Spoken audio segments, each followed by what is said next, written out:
numbers, that the county's own numbers from 2040. And we did an analysis of what the intersection would be, and we're proposing a stoplight, three-way, not going across the street, but basically along Weber Road, and then allowing movements into our center, full access into our center.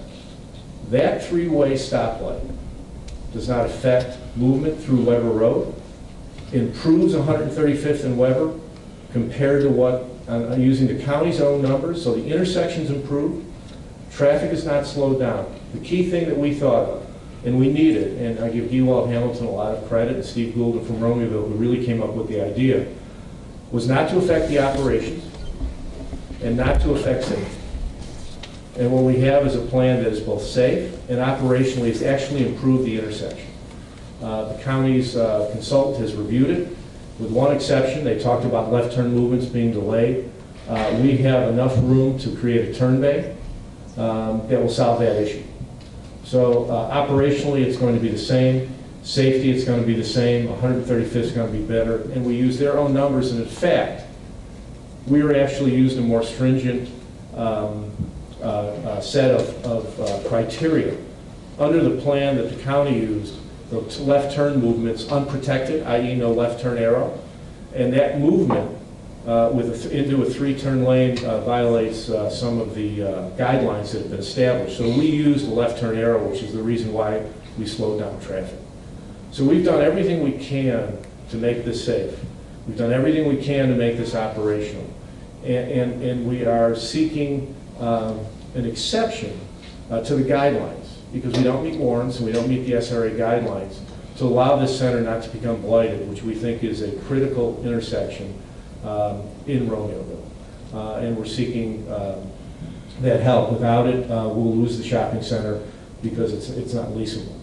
But precedent was a big concern.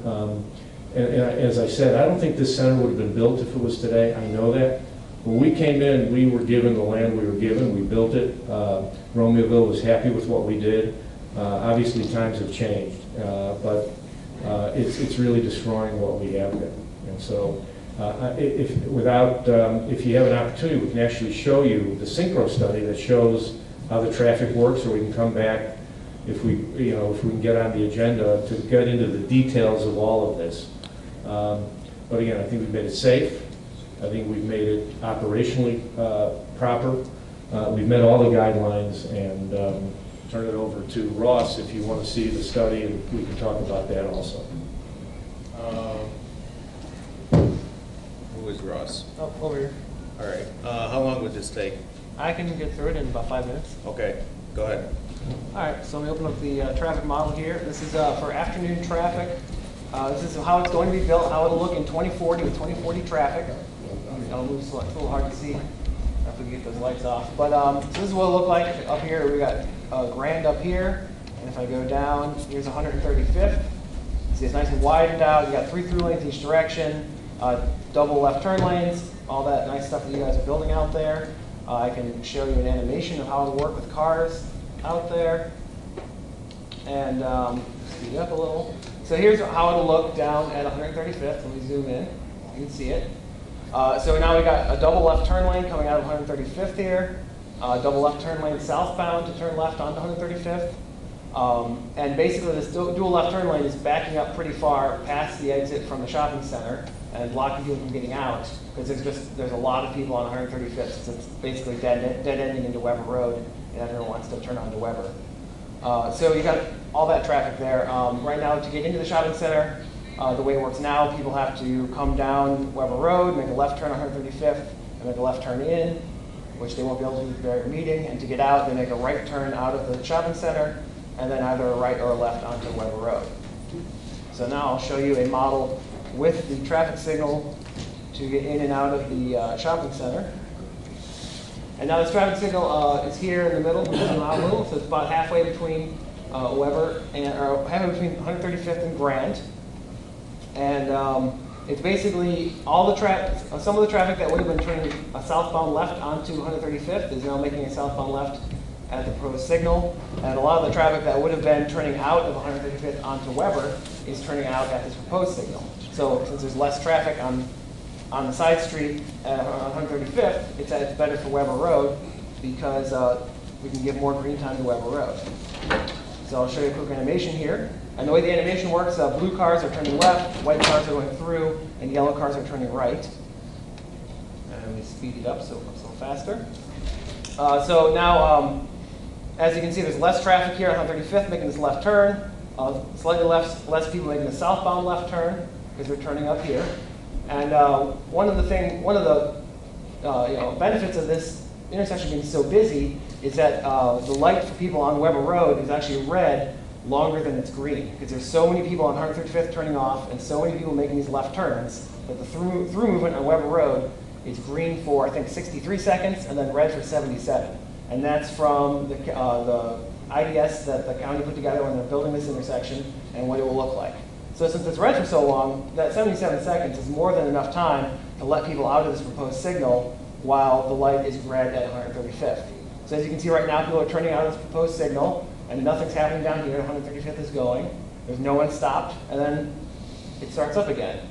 These people move, and then you can see the platoon of people from Grand coming down, and then now people going northbound go through, and almost no one gets stopped at this proposed signal.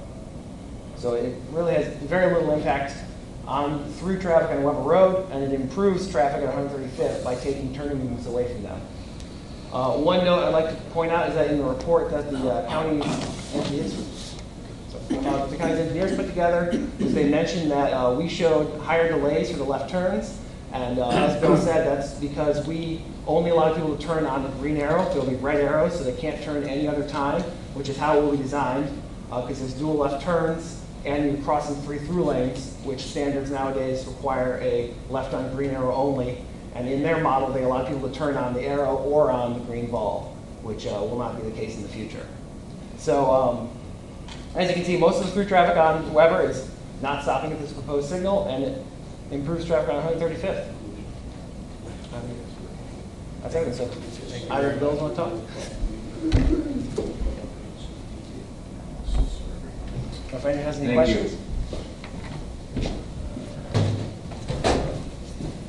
Just to finish up real quickly, if we're given the opportunity to come before you on the agenda, we'll provide a detailed analysis of both the green report, the county report, and what we've done, the economic analysis. But I think the one thing that's factual is that if we lose this, that corner will unfortunately will become blighted. It cannot be leased based on the access, and CVS lease is clearly gone if we can't get access. So on that, again, we respectfully request listening and hearing. Steve Golden is here from the village of Romeoville, and he'd like to just say a few words. Mr. Golden, come on down.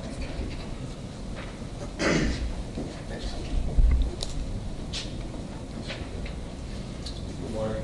Morning. I'll be very brief. I do have a synchro study to Go Cubs Go, so All good. yeah, all in favor, that's right. The chairman is a Sox fan. Oh, the chairman, I'm sorry. All right. Go White. Well, thank you for the opportunity here. Just very quickly, I want to thank Jeff and Bruce. Working with Jeff and Bruce for a very long time. We don't see eye to eye all the time, but they're very professional, and we really enjoy working with these guys, and a lot of give and take. So I want to congratulate Jeff for being Bruce's replacement. As you're aware, just during the Great Recession, commercial and retail entities no longer develop in areas they consider B sites. Very difficult for municipalities to attract quality retail and to help redevelop old retail sites. B sites are those that don't have great access, don't have great frontage, don't have the ability to have signage, and as you can see, retail on Weber Road corridor has really slowed down quite a bit because all the good sites are taken. And that's just throughout the county and throughout Bolingbrook and all the municipalities. Today, the reality is that retailers only look to develop sites or redevelop sites that have earning potentials for their investors. In order to achieve that goal, developers will purchase and redevelop sites that have easy access, full access, has major road frontage, etc. The Old Dominick site is one of these older retail facilities that can no longer remain viable without better access. Moreover, there are other sites along Weber Road that we need to develop that will need some type of access as well. They will have a lot of difficulty developing unless there's some creative ideas. No longer can we, the county, municipalities, view Weber Road as a thoroughfare to get from home to work, from I-55 to work. It is an economic engine that generates sales tax, gas tax for the county and for municipalities, and provides services to our residents, doctors, hospitals, shopping, etc. But I would ask the county to look at, not only at this particular intersection, but others as we come forward, is that collaborate with municipalities, with Romanville and other municipalities, to reinvent ways to garner proper access to these various sites. The engineering book says you can't. I know nothing's perfect, but if it, is there other ways? Is there other opportunities that can we achieve the same goal? I believe in dealing with my colleague Jeff here and other village managers, there are 4 goals that should be achieved when looking at access such as this. First, is it safe? That's first and foremost. Second, does it help foster the economic growth environment to the municipality, to the county? Third, is it pedestrian friendly? Jeff and I argue all the time about pedestrian crosswalks. Is it pedestrian friendly? Is it walkable? Can people get to these services from their homes? And is traffic efficient? Doesn't have to be perfect, but is it efficient? I believe those 4 goals should be always looked at when you look at access, just not the engineering book. I believe the old Dominic site meets those 4 criteria. And I also believe there's other access points along Weber Road that meets that criteria as well. I thank you, and I again enjoy working with Jeff and the county. Thank you for this opportunity. This is a important project for the village because of economic issues. And if we can figure out how to, and I think the secret study may show that. I'm not an engineer, but I think that we have to reinvent ways and be innovative to figure out how we can keep retail entities viable and how to make vacant properties more viable to attract retailers that creates jobs, economic growth. Thank you very much. Is there anyone else who wishes to address the committee under public comment? Okay. So the process is, if you want to be on the agenda for the committee, please contact the county board office. You can contact Lana here, email, phone, in person when we're done here, and she then will submit your request to the speaker, and then he will decide if that becomes part of the assignment in the month of May. So I would encourage you to do the sooner the better, so you could get on in the following month. Will do. Thank you. Thank you so much. Thank you very much. Appreciate it. Nick, did you, I'm sorry. Well, that's Did all you right. want to, No. I didn't mean to. No, that's right, and I think this issue's been talked a lot about, but I just want to thank you, Mr. Chairman, for participating in these meetings previously. We have talked to Mr. Shiner in the past.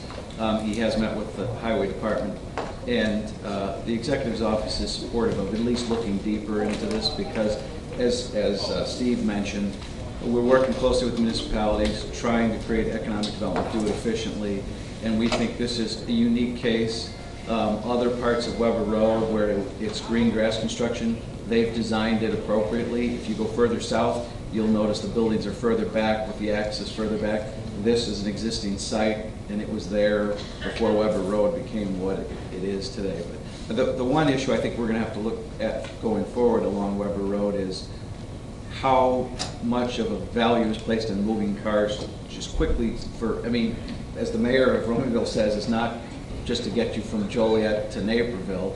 There's a lot of retail and businesses that we want to see succeed, and they have to have safe and efficient access. So I think that's something we're going to hear from other residents and businesses along Weber when there's issues like this. I know there's a few that are looking to come in future meetings to talk about similar issues. So, but we're supportive. We hope we can dig a little deeper in this and find a solution. So.